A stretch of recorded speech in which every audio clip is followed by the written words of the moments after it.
میں چاہتا تھا کہ رب نواز کو بآسانی اپنے تفتیشی جال میں جکڑ لوں۔ رب نواز، تم نے کتنا عرصہ قبل عید محمد کا گاؤں چھوڑ دیا تھا؟ میں نے پوچھا۔ وہ تھوڑی دیر سوچنے کے بعد بولا، تقریباً 10 سال پہلے۔ تم ملک دلدار کے پاس کب سے ہو؟ کافی عرصہ ہو گیا ہے جناب۔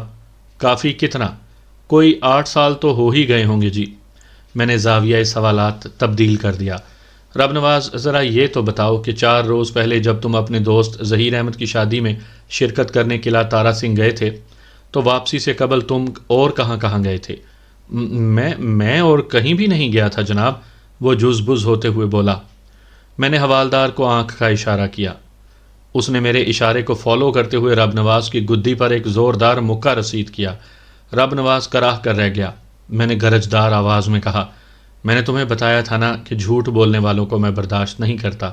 میں نے جھوٹ نہیں، وہ ہکلایا۔